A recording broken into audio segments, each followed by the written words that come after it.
Live from the Clarity from Chaos studios, heard worldwide, it's Dave Campbell. On every episode, Dave and his guests explore, discuss, and work on solutions to some of life's biggest challenges.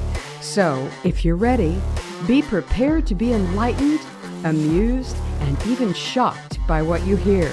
And now, the real, the authentic, the one and only Dave Campbell. Welcome back to another edition of Clarity from Chaos. In a time where information overload and constant change are just the norm, finding some clarity amidst all of this chaos seems to be like an almost unsurmountable and very daunting task. I would like to introduce you to, however, somebody who has spent a lifetime keeping the chaos at bay, Ryan McMaken. Ryan is the executive editor at the Mises Institute, a former economist for the state of Colorado, and the author of 2 books, Breaking Away, The Case for Secession, and Commie Cowboys. He is also the co-host of the Radio Rothbard podcast and the Luton Lobby podcast. So welcome to the show, Ryan. Thank you, David. It's great to be with you. I'd like to start out with probably the elephant in the room, and that's the whole issue around birthright citizenship. I haven't quite figured out what the uproar is over it, and I'd kind of like you to take us through the history of it, if you will, with the 14th Amendment, and maybe discussing some of the 1866 components to it. And I would like to talk about the whole rationale around it, which was the underlying Dred Scott decision, right? That nobody really wants to talk about, but that was kind of the root, if you will, of the whole thing. Yeah, the 14th Amendment is really what everybody brings up these days when they're talking about what is the current legal situation for birthright citizenship. And so it keeps going back to that. But I think there's probably better to have a little bit more context as to what we're talking about. Now, when I use the term birthright citizenship, I'm using it as unmitigated, unrestricted birthright citizenship.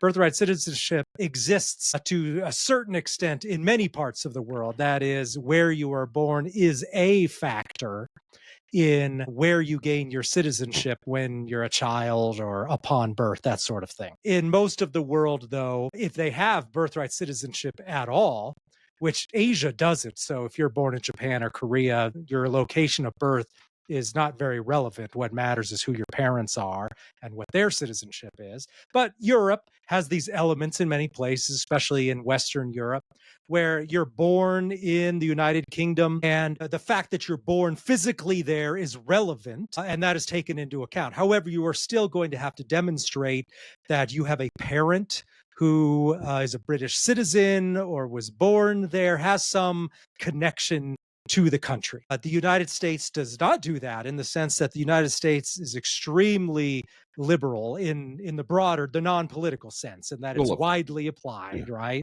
Although it's also preferred by people who call themselves liberals. And so in the United States, far more lenient with that than anywhere else in a country that has a large number of immigrants. So certainly there are countries that have unrestricted birthright citizenship. Other than the US, there is Canada. But other than Canada, it's really only countries that have either very low levels of in-migration or they're net out-migration countries like Peru, Mexico. These are countries that have total birthright citizenship. But it's not an issue for them in the sense that they just don't have a lot of people trying to enter the country. Sure. So that's just a basic global view of it. And the Latin term that you'll sometimes see is jus soli. That's J-U-S. S-O-L-I, a Latin term meaning it's the right of the soil. Where are you born? And this is in contrast with the term jus sanguinis, which is it's the right of what your blood is. Who are you descended from? Where are your parents from? That sort of thing. So, yeah, in the United States, what do we have? Well, as the United States is an Anglo country, that is, comes from the British legal tradition, it tended to lean toward a jus soli or birthright citizenship type tradition. Although, as we've noted, it's no longer unrestricted in any other British style country except Canada and the US. But nevertheless, when the US became a country, there was just generally an idea that people who were born there, they were going to become citizens pretty darn easily. And it was really, there was no federal attempts in the early years of US independence to really control this or regulate it. There just was very little on the books. And in fact, the old original Constitution of the United States, what we now call the Articles of Confederation, really just said states can determine who's a citizen in their states, and all the other states will just assume that the person is a legit citizen. There was no sort of federal naturalization law, and certainly no federal immigration law. That changed with the new Constitution in the 80s, where they included a phrase that said Congress, the federal government can create a uniform naturalization law. So that's what set up the situation for what we ended up with in 1868 with the 14th Amendment that said, okay, anyone born in the United States and subject to the jurisdiction thereof cannot be denied citizenship. The question then is, who does this apply to? Some people will say, well, it means what it says. Of course, notably the people who say, just take the meaning at face value are not the same people who would say that about the Second Amendment or many other amendments. Oh, absolutely. Yeah. I mean, yeah, they tend to just kind of glaze right over, the second phrase in the whole statement about the end of jurisdiction thereof. But what I can't understand, Ryan, is the why of it.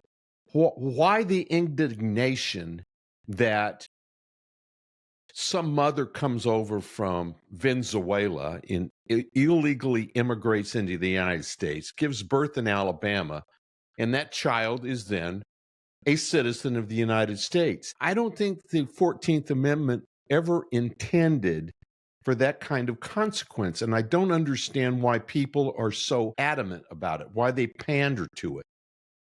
It's not entirely clear to me either, partly because I'm not a part of that world in the sense of there is a certain ideological attachment to just this idea of maximizing the number of immigrants in the US. And I think different people have different motivations for that. So there is this idea that any law that gets in the way of doing that is a big problem, and we have to hate the idea.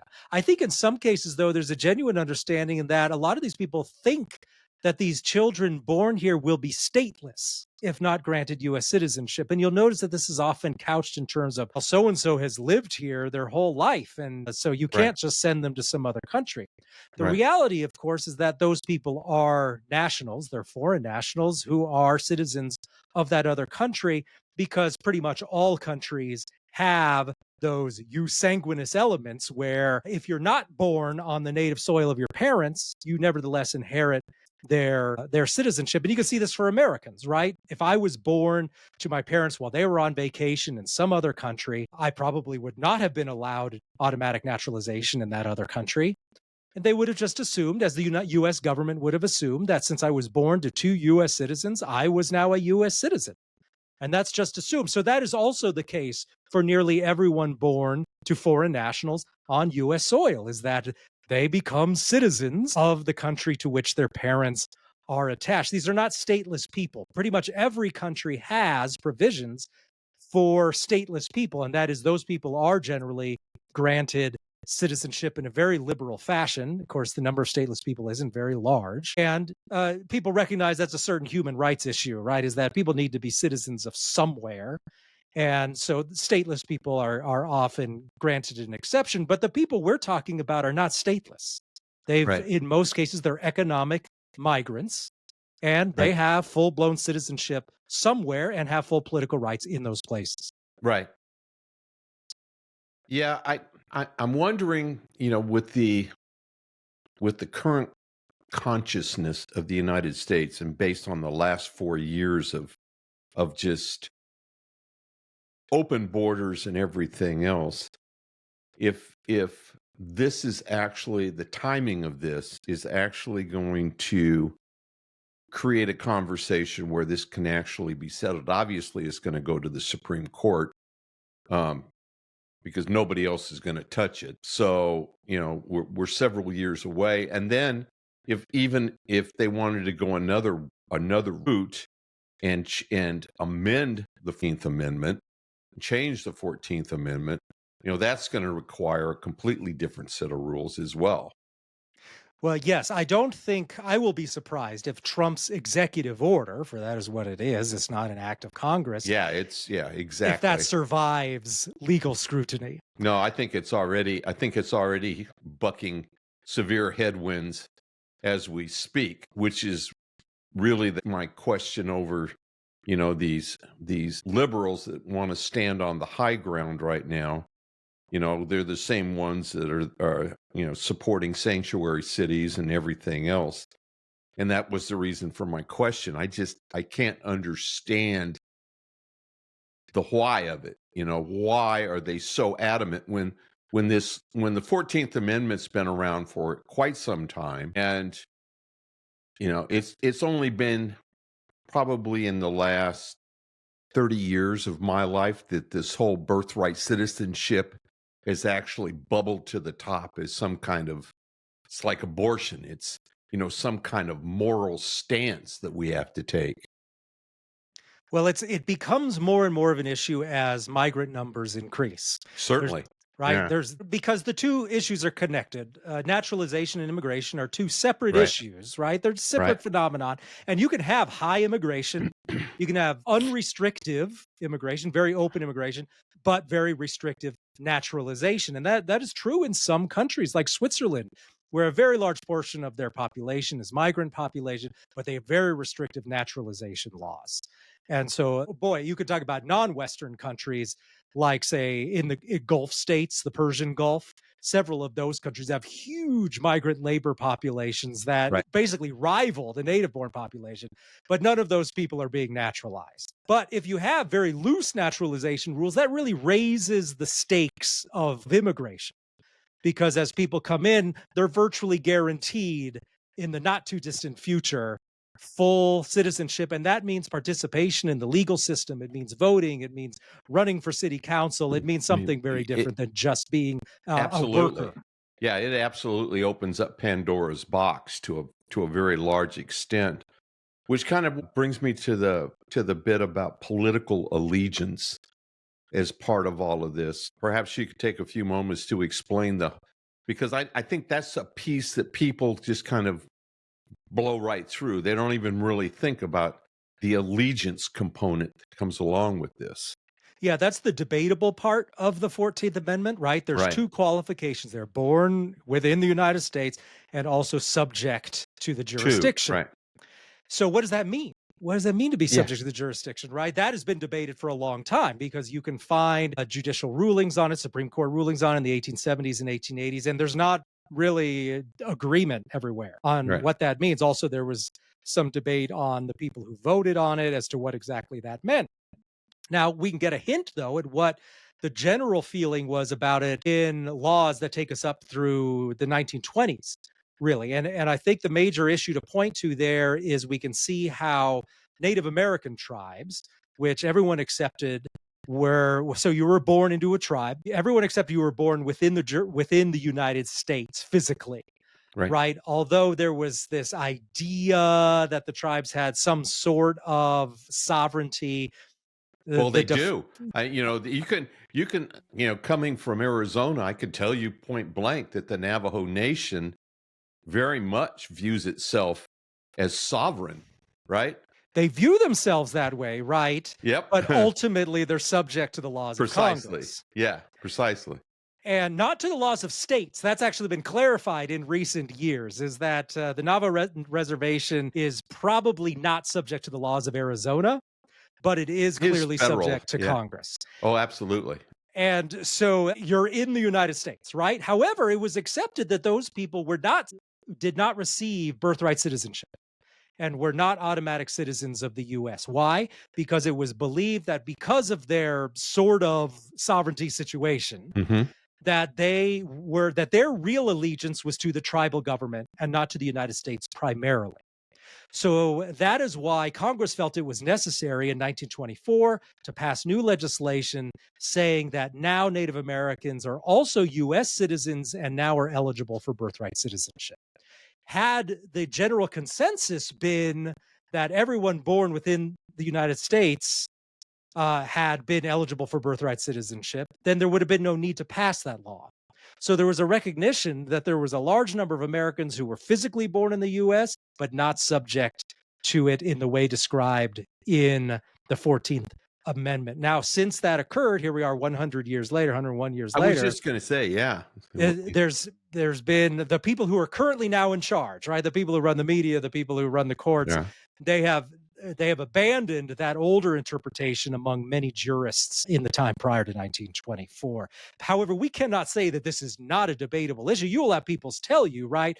Well, it's clear as day what the amendment says. Oh, absolutely. History shows that that is clearly not the reality. Now, of course, you can come to the conclusion that it should be applied to everybody, but to say that it's not debatable is just simply not accurate. Well, the whole concept of not debatable goes not only to this argument, but to just about every argument lately where, if you're not in agreement with the particular flavor of the day, if you will, then, you're cut off, you're canceled, you can forget about it. Because I don't know how many times I've sat there and listened to news reports where the comment has been made, well, that's not even debatable.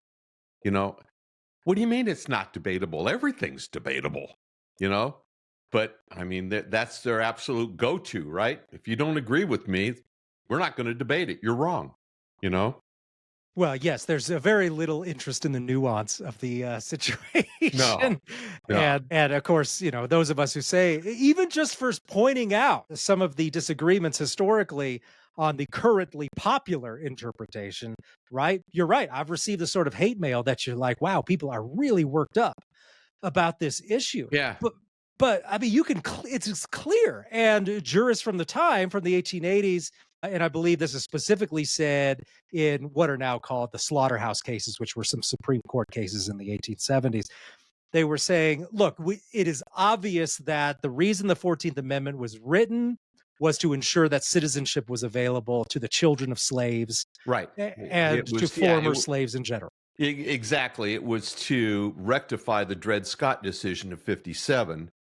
It was the whole, that was one of the primary purposes, right? Was to clarify all of that. And then somehow that component is not even part of the conversation, Ryan. It's just all they do is, to what we just said is, well, if they were born here, of course they're citizens. They don't even discuss the history around it, the complexity of, as you mentioned, the Native Americans. That whole complexity has not even been discussed. It's just, well, if she came up from Mexico and had a child in Alabama, then by God, that kid's a U.S. citizen. And I mean, another aspect of it that people don't like to discuss is that really the law as written, if you are looking at the issue as it was applied to, say, the tribes and the recognition that people who are subject to foreign states, this would apply to all foreign nationals living in the United States. Right, exactly. Right. The executive order tries to make this distinction between legal and illegal aliens, but that's not really a distinction that existed at all in 1868. Right. And really, it makes more sense just to simply say that this applies to foreign nationals of all types, and that it's up to Congress really to determine who to figure it out, right? Yeah. And in fact, there's a couple of great scholars on this. They're elderly now, but back in the 80s, there was a fairly influential book that came out. It was called Citizenship Without Consent. And it was written by these two Yale scholars. I believe their last names were Shuck and Smith. And from Yale? Really? Yeah. I mean, Yale has some great minds every now and then. Yeah. The planets must have lined up somewhere. And they said, look, if we look at the legal history of it, it's clear that Congress gets to define who is subject to the jurisdiction, that this is something that Congress gets to decide. Right. Now, later, it became such a hot button issue. They had to come back and say, hey, we just want to clarify, we're actually in favor of granting citizenship, birthright citizenship to illegal aliens. However, if you just give an honest reading to the legal history of this amendment, you have to come to the conclusion that Congress gets to decide. So they were some honest guys, right? Their argument didn't fit into the red hot debate as it was being done. They thought, yeah, Congress really does get to define this. Of course, if they are correct and it is Congress, then obviously this executive order is going to go down in flames fairly quick, and it will be up to Congress. Yeah, I think it's you can already see the edges beginning to illuminate with heat that it is going to go down. And quite frankly, I don't think it's something that an executive order should have been issued against anyway, because of the importance of it is far beyond an executive order, right? I agree. The weight of it and the consequences of it are far more expansive than opening up lease land for drilling, for God's sake. I mean, it's just a lot more important, at least to the well, and that's fundamentally society. different too, in the sense that executive order would fit fine in a lease land thing, because usually that even applies to federal land. Right. So you're just managing something that's totally within the purview of the federal government. Exactly. Right. Something like citizenship affects people who are not federal employees. They're just private citizens. Right. That's something else entirely. But as you know, right, in the last 20 years, the U.S. has gone so far down this road of doing everything by executive order that Congress is like an afterthought. And I don't think that's actually a good development. No, I don't think either. I think it should be, well, I would say the last 4 years probably has created an environment where a lot of crap needed to get cleaned up quickly. But the weight of some of this stuff is far beyond. And for example, the tragedy of last night and today with the helicopter and the plane at Reagan, has its roots all the way back to the DEI piece of Obama, right? So, them basically dismantling the merits of high-performing ATC individuals goes back quite a ways. So, I can understand the need for executive orders. I just think in this particular case, because of the weight of it, probably needs to lend itself to something a little bit more legislative, and then ultimately it's going to end up in the Supreme Court anyway. Right. And just in terms of arguing what is the legislative history, we can't find anything where any jurist said, yeah, the president can just unilaterally decide how this works. Yeah, that. No. And I don't think, quite frankly, if you ask him that question, I think he just did it just start the conversation more than anything else. Oh, I agree. I think it was to force it into the public eye, to make people recognize that this is an issue. And Trump had said when he was signing the executive order that, we're the only country that does it this way. That's not actually accurate, but it did raise the issue of, suddenly I saw all these other articles from major publications saying this is what other countries do with birthright citizenship, right? No one was interested in this issue before. Now suddenly people are talking about it, and that's probably a good thing. And I think people will actually see that it's extremely rare in a global context, and that maybe it's unsustainable in a modern context of high mobility. Of also, another issue here is dual citizenship, David, because that also clarifies the phrase, right? That phrase about being subject to the jurisdiction of the United States, because the assumption, if you look at some of the early writings on it, the assumption was that people who became U.S. citizens and became truly subject to the laws of America in that sense gave up foreign citizenship. Gave up. Yeah. And it's interesting because I have a family member that has dual citizenship. And so that was one of the things I was going to ask about. That was, right now they're living in a different country, but if they came back here, how does that work, right? Does obviously the U.S. citizenship laws and whatnot prevail, right? That they can't sit there and claim the country that they're dual citizen, that the U.S. stuff doesn't apply to them. It could be useful in a sense of, they were here and there was some sort of major civil strife, and they might be eligible then to maybe take shelter in the embassy of the other country Yeah. that they are a Yeah. citizen of, right? Yeah. Or if the US closed its borders to US citizens. I mean, this happens in horrible situations, right?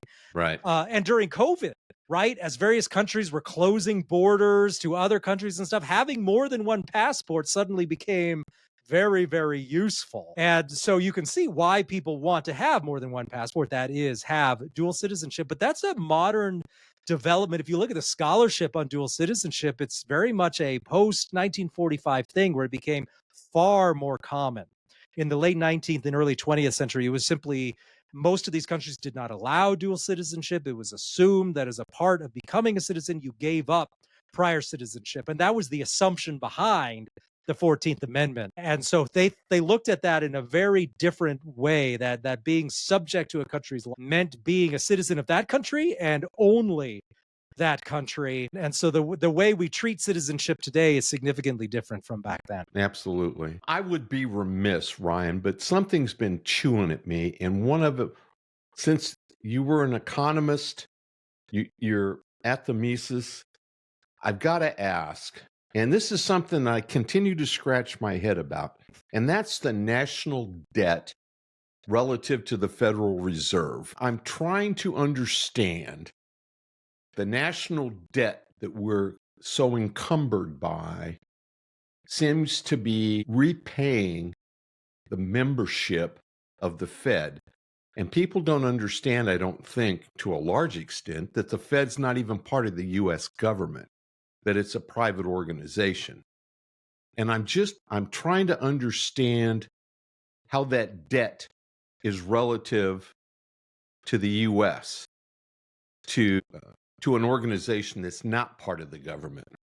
Well, the member banks of the Federal Reserve System are private organizations, and their shareholders are the member banks of those member banks. Right. Right.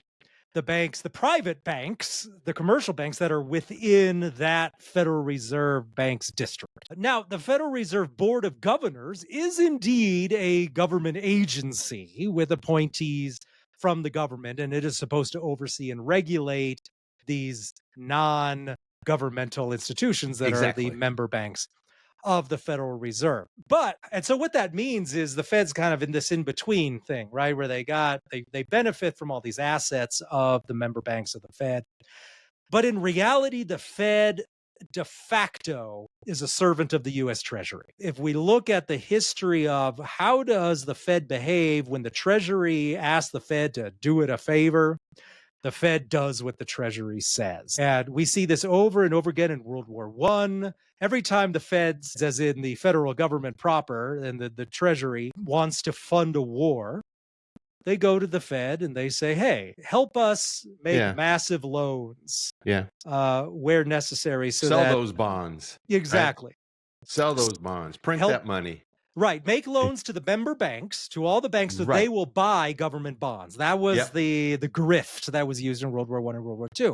Right. And then in many cases, so that the U.S. could keep selling tons of debt into the larger market without interest rates going through the roof, the Federal Reserve stepped in to essentially control the yield rate on all of this, on all these treasuries by buying up tons of it.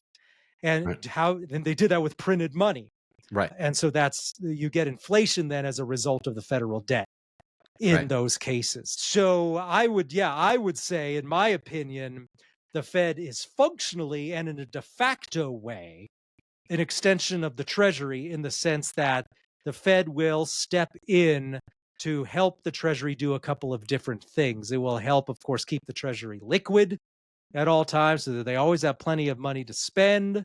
And the Fed will enable the Treasury to sell huge amounts of new debt without yields going up, right? Because it's a supply and demand situation. If I flood the economy with 3 trillion new, as they're doing this year, I flood the economy with 3 trillion new dollars worth of federal debt, somebody needs to buy that. But that's so much. Where do you get all the buyers for that?